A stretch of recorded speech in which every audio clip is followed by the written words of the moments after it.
Ya, a ver, buenas tardes con todos. Ya la mayoría creo que me conocen. ¿No me conocen? Para los que no me conocen, mi nombre es César Carpio, yo soy médico internista del Hospital Regional Apayén. Su coordinador de cursos, por si acaso.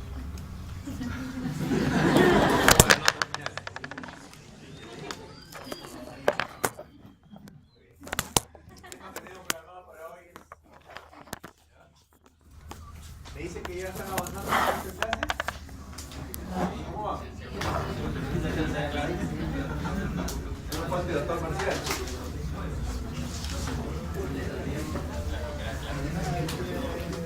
Bueno, pidió el delegado, entonces será solamente la opinión de él. ¿Pidió que el examen se corra una semana o lo dejamos igual? Porque era justo, cae 29, 30, justo con el examen de ayer, cuando por eso le pedí una semana. El examen estaba programado para el 29. 29, ¿no? Nos va a correr una semana. Ojalá que con esto todos deben aprobar, mínimo, ¿no? Andan preocupados por hematología. Vamos a ver cómo les va el revuelo. El ciclo pasado hubo hasta un 3 de nota.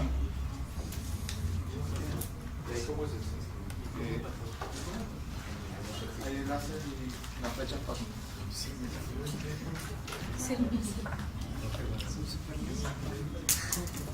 Ya bueno. ¿Ven todos ahí? Los de atrás se verán bien. Bueno, vamos a ver hoy día el tema de osteoartritis. En realidad el término correcto es osteoartritis. Vamos a ver que dentro de la fisiopatología hay cierto componente inflamatorio. También se conoce como osteoartrosis o artrosis simplemente. Representa básicamente la artritis más frecuente en general. Sobre todo vamos a ver que afecta a personas adultas, mayores, produciéndoles incluso gran incapacidad muchas veces. Entonces, causa pérdida de días de descanso incluso y de jubilación anticipada en muchas personas mayores, sobre todo en las estadísticas que se tienen de otros países como los Estados Unidos. Es una causa bastante frecuente de reemplazo articular. Las principales articulaciones que se comprometen básicamente son las de carga, que son rodilla y cadera. Son las más frecuentes en comprometerse. ¿A quiénes va a afectar más? Sobre todo a las mujeres. Y se ha visto que en aquellas ya que pasan la menopausia. Obviamente va a incrementar más conforme pasa la edad. El grueso de pacientes, la mayor cantidad de pacientes se van a ver por encima de los 60 años. En cambio, por debajo de los 40 es muy poco frecuente que se presente, sobre todo si es una osteoartritis de tipo primaria, porque vamos a ver que existen algunas también secundarias. Por eso es que es importante que al momento que recibamos un paciente con dolor articular, podamos hacer una buena anamnesis y un buen examen. Diferentes articulaciones son las afectadas en la osteoartritis. Vamos a ver articulaciones como las vértebras cervicales. En la columna vertebral del eje axial principalmente se van a afectar tanto las cervicales como las lumbares, principalmente. Mucho menos frecuentes que se afecte a nivel dorsal. Entonces, vamos a ver compromiso de las cervicales, compromiso de las lumbares, compromiso de articulaciones grandes como cadera, rodilla, la primera articulación metatarso-falángica. Vamos a ver que hay afectación de la primera articulación carpo-metacarpiana también y de las articulaciones interfalángicas, tanto distales como proximales. Y aquí una diferencia clínica en cuanto a osteoartritis versus artritis reumatoide. La artritis reumatoide respeta bastante a las interfalángicas distales. En cambio, en la osteoartritis vemos que sí hay compromiso. Entonces, es una manera de diferenciarlo, ¿no? Van a haber pacientes que llegan, les van a llegar a ustedes, incluso con alguna deformidad, y si hay compromiso interfalángica distal, es más común pensar en un cuadro de osteoartritis que de artritis reumatoide. Y ya pues la afectación de la primera articulación, que es la denominada también risartrosis, también bastante común poder ver. Ahora, ¿por qué no afecta? En menos frecuencia vamos a ver que afecta a tobillo y a muñecas. La pregunta sería ¿por qué? ¿Alguien sabe? según este cuadro, bastante interesante y bastante didáctico, no se señalan ni muñeca ni tobillos. ¿Por qué? Es bien raro en realidad que se presente una artrosis a ese nivel. ¿Alguien? ¿Y la lista? ¿Con la lista? ¿Ya se acabó? A ver, ¿ya están? Vamos a ver, a ir conociéndolos. Seguro que han leído ya. A ver, niño. ¿Quién es niño? A ver, niño. ¿Por qué crees tú que no afecte a muñecas o a tobillos la osteoartritis?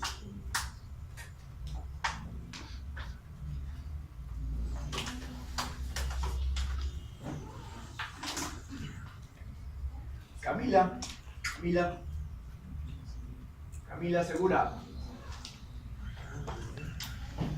¿No está Camila? ¿No está Camila Segura? Uy, cara.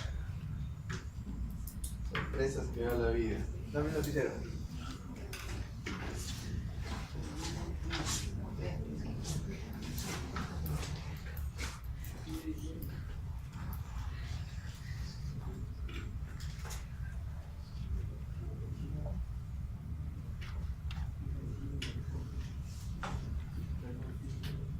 Díaz Mondragón.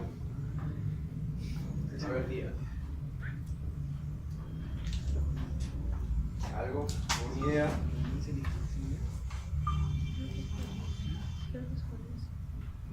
Yo en Burga. Arévalo Delgado. A ver, Arévalo.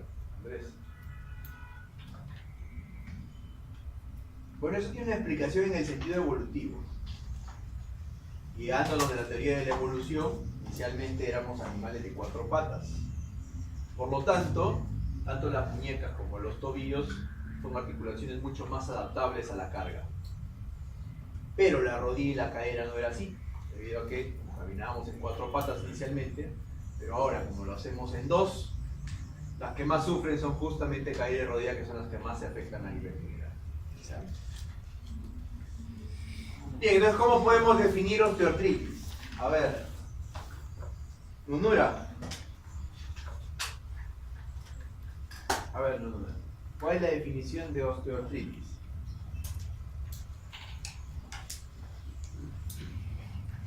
O de artrosis, como quieras llamarlo.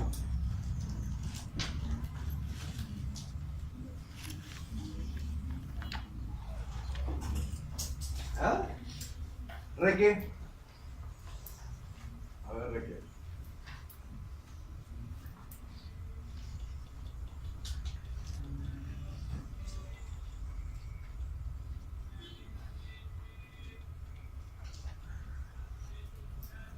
David Burga.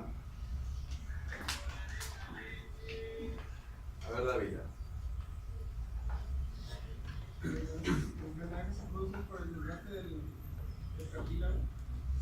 Ya, bien.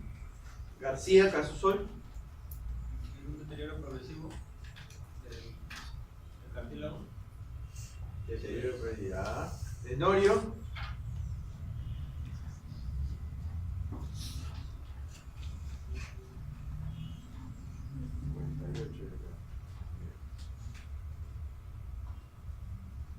¿Cómo define osteoartritis?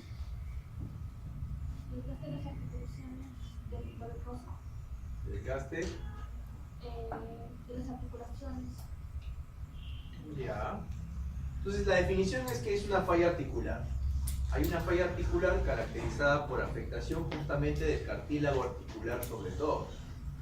El signo patológico que caracteriza la enfermedad es justamente la afectación del cartílago de la articulación. Acá podemos ver una comparación entre la articulación normal y una articulación con osteoartritis. Los componentes normales es que hay un hueso subcondral que está conservado, el cartílago articular, el margen o el espacio articular, la sinovia y la cápsula que engloba todo, la articulación. Pero ¿qué sucede cuando ya hay una osteoartritis?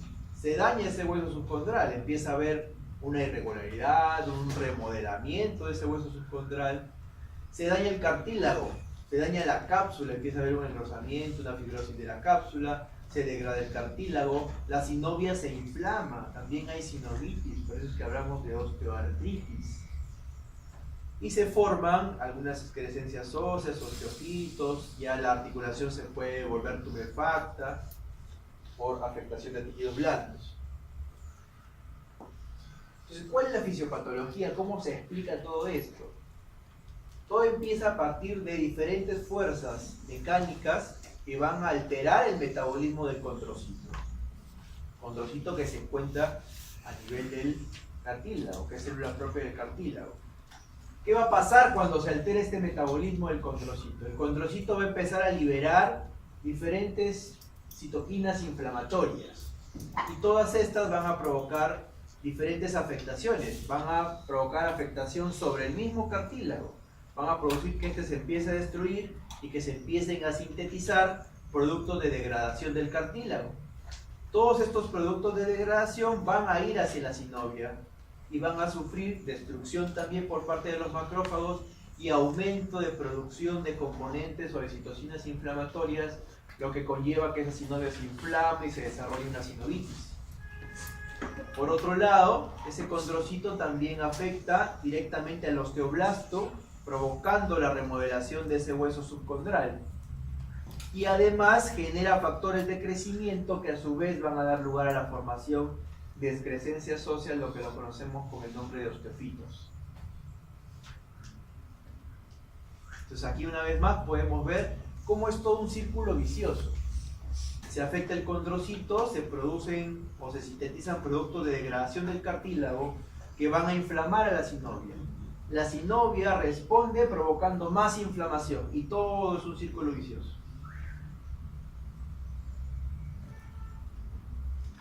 Entonces, ¿qué sucede con estos condrocitos? Empiezan a variar en el tiempo.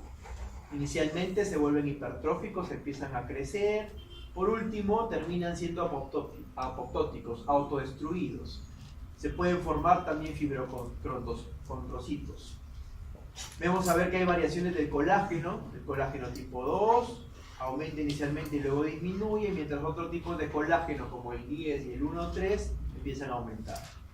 Se liberan citocinas inflamatorias, como las metaloproteinasas, que son justamente responsables de todo ese proceso inflamatorio que estamos viendo, del desarrollo de sinovitis que hay en el desarrollo de la osteoartritis.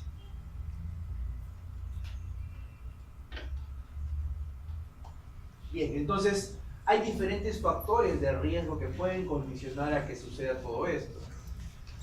Hay factores sistémicos que afectan la vulnerabilidad articular. Aquí está el envejecimiento. Ya hemos visto dentro de los datos epidemiológicos que sobre todo las personas que superan los 60 años tienen más riesgo de padecer cuadros de osteoartritis. El género femenino, las mujeres, sobre todo posmenopáusicas, justamente por ya las alteraciones hormonales, sobre todo el estrógeno es un protector óseo, entonces cuando ya falta el estrógeno empiezan a tener más susceptibilidad de padecer este tipo de problemas. Factores raciales y étnicos también intervienen. Susceptibilidad genética, si han tenido familiares directos también con esos problemas, obviamente hay cierto grado también de susceptibilidad ahí. Diferentes factores nutricionales. El paciente de repente es un paciente malnutrido, un paciente obeso, obviamente va a tener mayor riesgo. Las vulnerabilidades articulares intrínsecas, el entorno local, el daño previo, los deportistas, por ejemplo, de deportes de alto impacto, ¿no? De alto riesgo, los futbolistas, por ejemplo, pueden sufrir también ya daño articular previo por algún tipo de trauma, algún tipo de lesión previa que hayan tenido. Esas articulaciones son mucho más susceptibles a que con el tiempo puedan desarrollar un cuadro de osteoartritis. Debilidad de los músculos que intervienen en la articulación también. Pueden haber problemas musculares de la parte periarticular que también pueden en el tiempo conllevar a que se desarrolle un cuadro de osteoartritis. Factores de uso de carga. Bueno, acá tenemos la obesidad. Obviamente los pacientes muy obesos ya sabemos que los que reciben la mayor parte de peso del cuerpo vienen a ser caderas y rodillas. Los tobillos están adaptados, no se afectan. Pero las caderas y las rodillas que no están del todo muy bien adaptadas para soportar gran cantidad de peso, son de las que más se afectan. Entonces la obesidad es un factor de riesgo bastante importante. Y las actividades físicas lesivas, ¿no? Lo que les comentaba de los deportes de alto impacto, condicionan definitivamente el desarrollo de osteoartritis.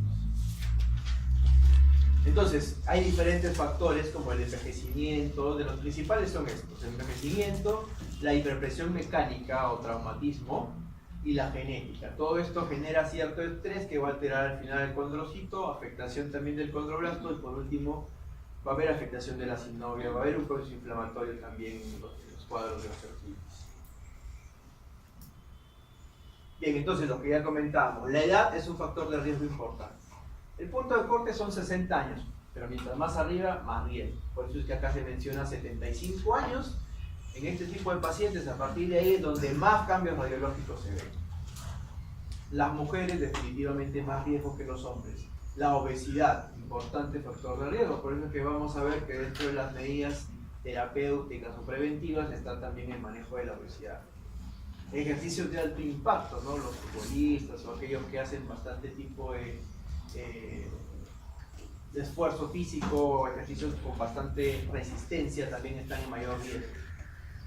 Pacientes con algún tipo de cirugía previa, ¿no? Como los deportistas que de repente se les ha operado ya previamente de menisco, algún tipo de ligamento a nivel de alguna articulación, tienen mayor riesgo de padecerlo. Entonces los deportes se asocian mucho también al desarrollo de osteoartritis. Aquellos que realizan grandes esfuerzos, como los corredores de maratón, jugadores de fútbol, los pesistas, ¿no? Estos ejercicios de resistencia definitivamente son los que más asocian al desarrollo de osteoartritis. En cambio, se ha visto que el desarrollo de un ejercicio moderado, un ejercicio de tipo aeróbico sobre todo, puede incluso disminuir el riesgo de desarrollo de osteoartritis, sobre todo a nivel de las rodillas. Por eso es que a los pacientes no se les prohíbe que hagan ejercicio, sí pueden hacer, pero es un ejercicio leve a moderado, una caminata o un ejercicio aeróbico. Lo que sí está prohibido definitivamente es que hagan algún tipo de deporte o de ejercicio de resistencia. Entonces, ¿qué clínica puede presentar el paciente? A ver, la doctora que llegó, ¿cuál es su apellido? La última que llegó.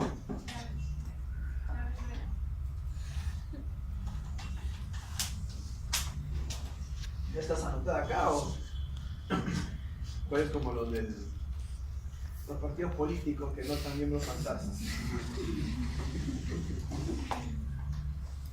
A ver, anótala por ahí. Chávez, ¿no? Ya, entonces, ¿qué van a presentar los pacientes? Sobre todo van a acudir por dolor en articulación. Es lo más frecuente, por lo que ellos van a llegar a ustedes. Y este es un dolor de tipo mecánico. El dolor de tipo mecánico justamente se caracteriza ¿por qué? A ver. ¿Por qué se caracteriza un dolor articular de tipo mecánico?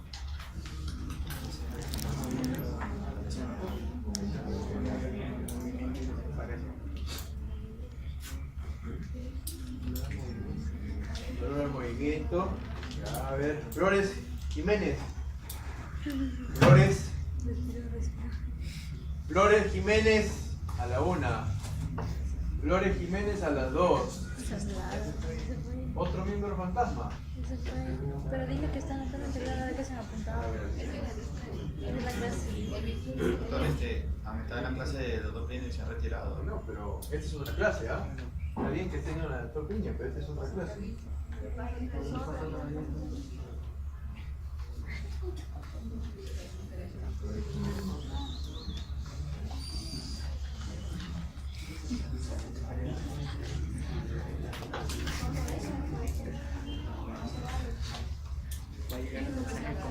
Como el frío chino. Como el frío chino. Campos, Impertegui. A ver, Campos. ¿Cómo es un dolor articular mecánico? El dolor aparece al mover la articulación. El dolor aparece en el movimiento de la articulación. Ya, es un dolor que aparece cuando hay algún tipo de actividad de la articulación, ¿no? Movimiento articular y que mejora con el reposo, ¿no? Muy bien. Ya cuando la enfermedad avanza, ese dolor se vuelve cada vez peor. Incluso hasta en el reposo puede originar ciertas molestias. ¿Ya? Eso sí es importante tenerlo en cuenta. Ahora, ese dolor no es causado directamente por el daño del cartílago, porque sabemos que el cartílago es avascular. Directamente no es ocasionado por eso. ¿Pero qué causaría el dolor entonces en este tipo de pacientes? A ver, Nunura. Nunura. A ver, Nunura. ¿Por qué le duelen las articulaciones a los pacientes con osteoartritis?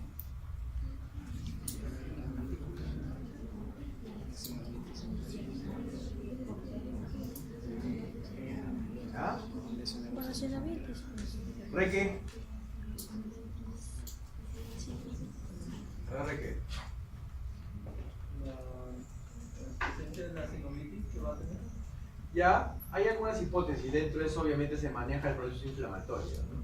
Lo que van a doler principalmente son las estructuras también periarticulares. Entonces, si hay inflamación de la sinovia, afecta también estructuras periarticulares y produce dolor. Es una de las explicaciones que, bueno, hasta ahora no es 100% aceptada, ¿no? Puede haber rigidez, también puede haber rigidez en este tipo de pacientes, ¿no? Pero es una rigidez que dura un poco menos que la que estamos acostumbrados a ver en pacientes con artritis reumatoide, ¿no? En artritis reumatoide vemos que en ellos aparece rigidez que suele durar más de 30 minutos, aquí es por debajo de 30 minutos. Entonces, el tiempo también nos permite diferenciar entre una de otra. Y sobre todo va a aparecer en pacientes después del periodo de inactividad, ¿no? ¿Cuántos de ustedes tienen sus abuelitos y han podido ver que ellos sufren de artrosis? Se sientan a estar tranquilos y una vez que se paran, todo un martillo. Entonces hay rigidez, dolor articular ahí comprometido. Las manos se afectan y hemos visto que va a haber también compromiso de las interfalángicas distales, ¿ya? O sea, distales. Y aquí es importante reconocer que pueden aparecer los denominados nódulos de Everdan y los nódulos de Usher. Cuando se afecta la articulación de la base del pulgar, eso es lo que se denomina risartrosis, ¿ya? Entonces acá, ¿cuáles son los nódulos de Everdan? Los distantes. Nódulos de Everdan, Los distantes. distales, ¿verdad? Estos de acá. Estos son los que vemos acá. Y los de Usher, proximales. Usher y Everdan. Muy bien. Así se ve un paciente con artrosis.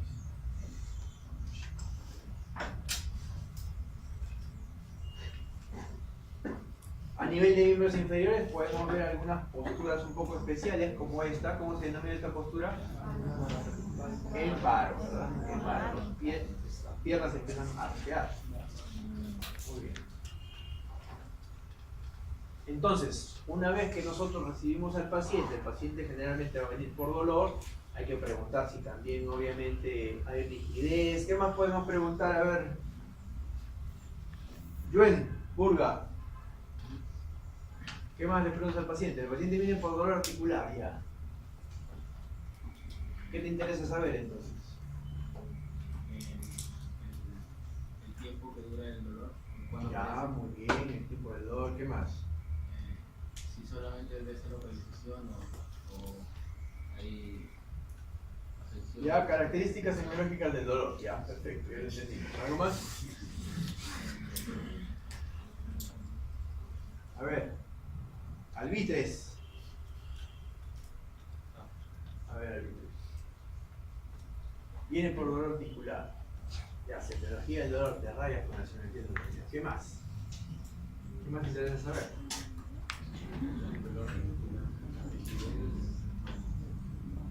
Dependiendo de la ubicación de la articulación, si es proximal o distal y si Ya. es dolor en movimiento pasivo o activo. Ya, muy bien, movimiento activo pasivo, ¿qué más? ¿Qué más, Sosa? ¿Qué más?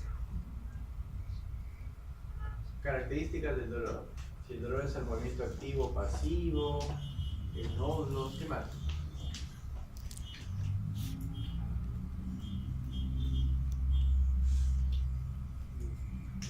¿Qué más? Ya lo que hemos mencionado. Ya lo hemos mencionado acá, hasta ahorita todo lo que hemos mencionado. Becerra. Ya, cuántas articulaciones son las afectadas, es importante también tenerlo en cuenta, ¿no? Muy bien. ¿Cómo? Ya, si es simétrico, no. ¿Qué más? Collantes. Descartar si no hay afectación articular Ya, ¿y eso cómo lo diferenciamos? por el movimiento. Ya, el movimiento, ¿no? Si es el dolor al movimiento activo o pasivo, ya, muy bien. ¿Qué más?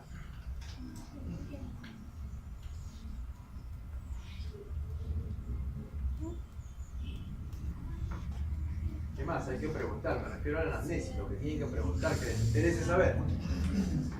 Ayala. A ver, Ayala.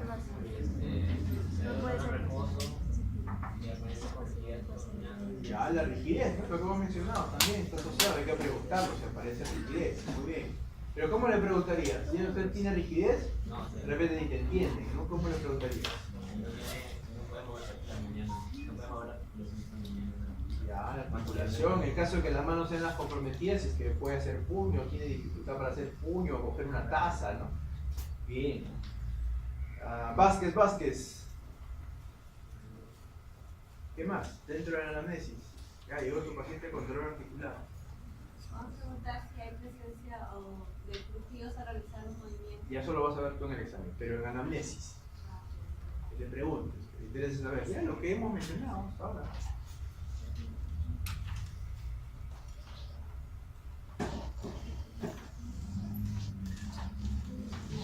Deformidad de las articulaciones. Ya eso lo vas a ver tú, lo vas a ver.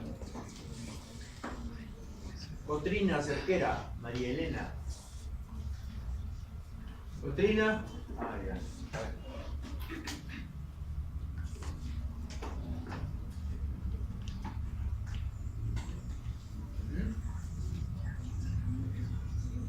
¿La edad será importante preguntar o no? Es lo primero que hay que preguntar, ¿cuántos años tiene?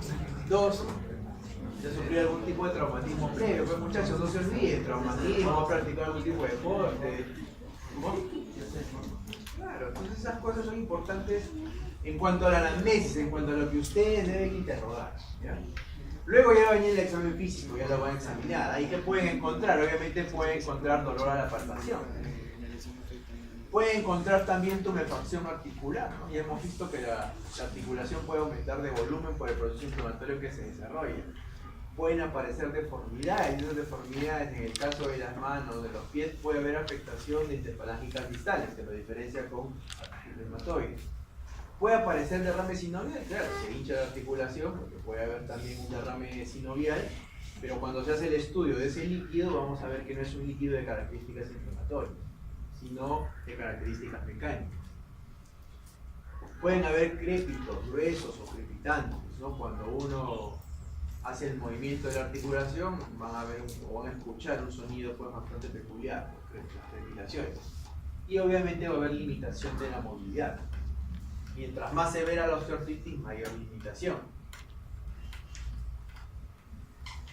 El diagnóstico de la osteoartritis es tanto clínico como imagenológico.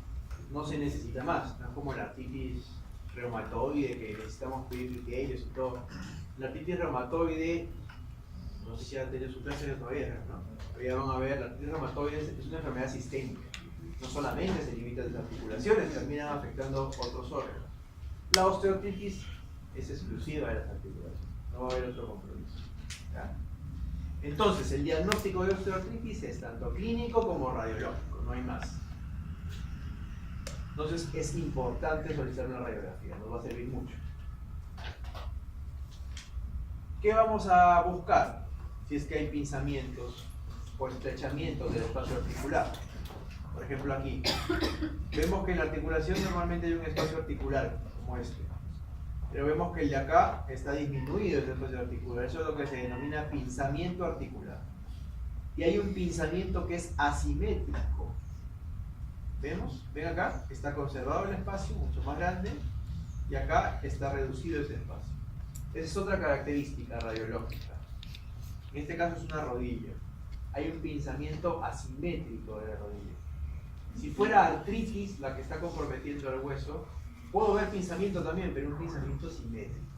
Y mientras más tiempo obviamente tiene la artritis reumatoide, puede provocar erosión del hueso.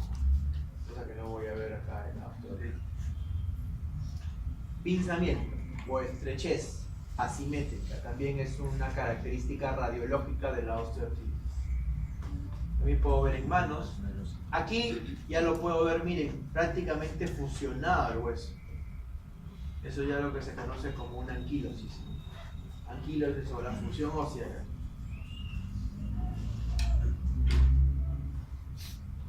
Bien, el pinzamiento acá, derecha o izquierda. Pero depende cómo lo pienses.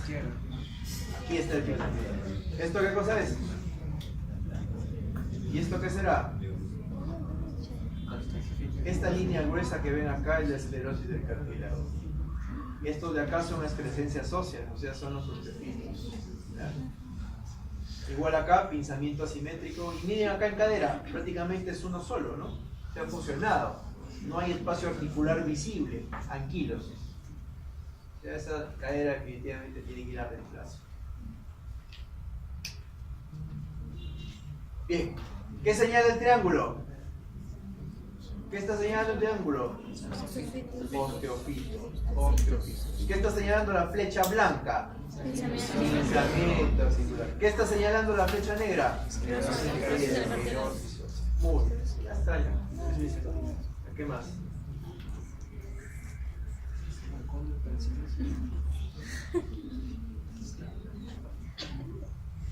También a nivel de la columna, a nivel del eje axial, a nivel lumbar, también podemos ver afectación, ¿no? Es lo que la gente comúnmente lo conoce como los llamados picos del oro. Esos son los osteofitos, ¿no? Acá vemos, miren, semejantes osteofitos. Grandotes. Debería verse así, miren qué bonito el espacio articular, aquí bien dibujadita la vértebra, pero miren acá. Aquí hay pinzamiento, aquí hay osteofitos, unos semejantes osteofitos.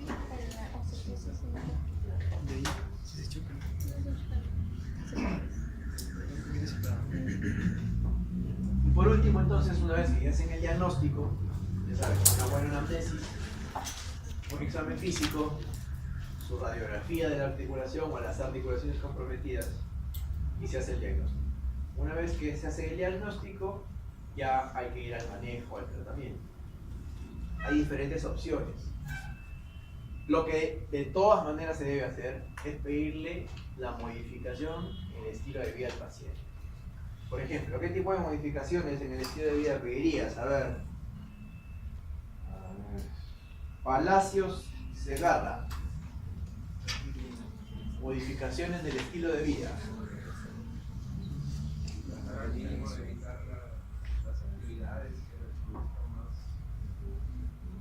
Ya, o sea que el paciente se postre.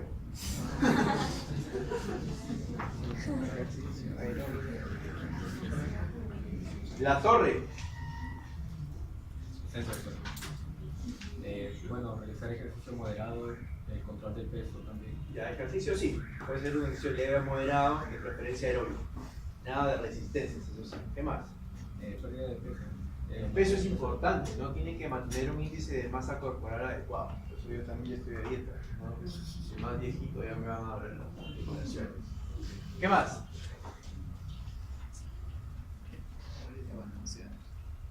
Ya, una dieta balanceada. ¿Qué más? Nesiosub, tuyume. A ver, doctora. ¿Qué más es importante recomendarle a los pacientes? ¿Le recomendaría que deje algún tipo de vicio? ¿Cuál?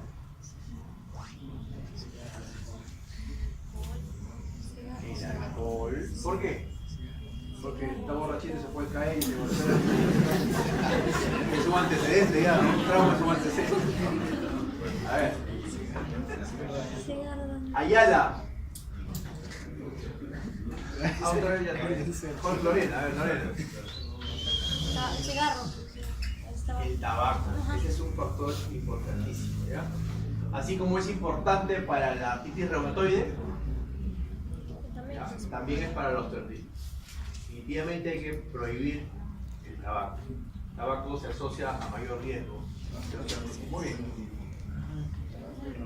Otro punto es la terapia física y rehabilitación. Obviamente ya los médicos especialistas capacitados en estas áreas saben también de qué manera pueden ayudar con diferentes tipos de ejercicios.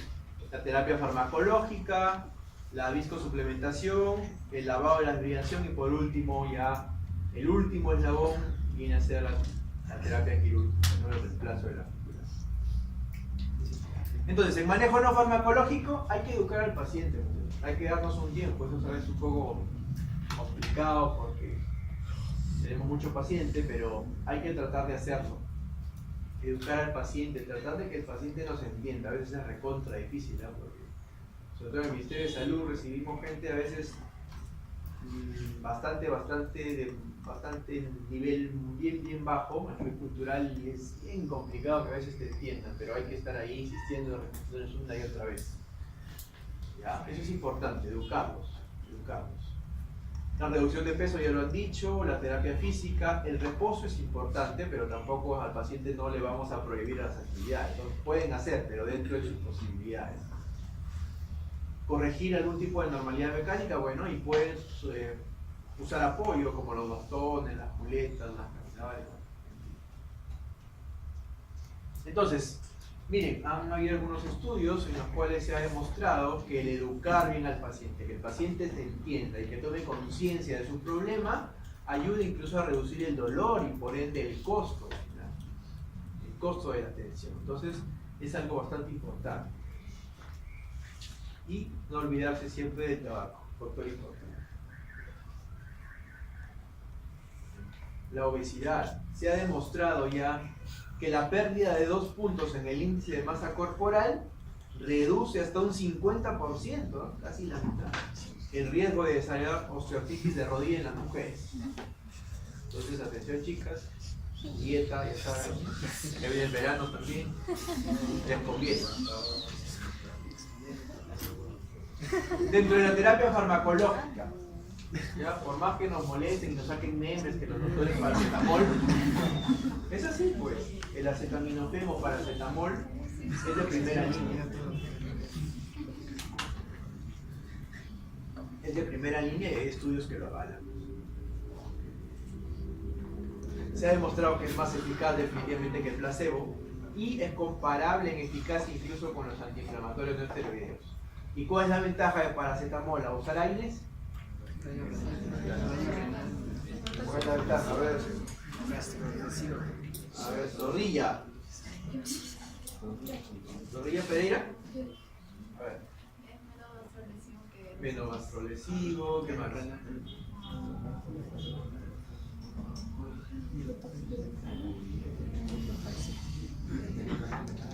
Menos gastrolesivo, ¿qué más?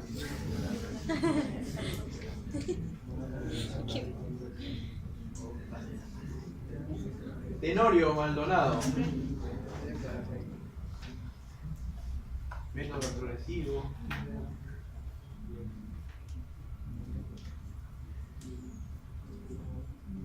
Saavedra Serrano.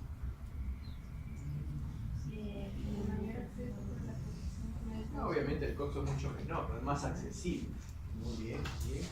Entonces, nos olvidamos de los efectos adversos de los AINES. Tiene mejor costo, es más accesible, pero sí tiene también algún efecto secundario por ahí que es importante tener en cuenta. A ver, Juárez.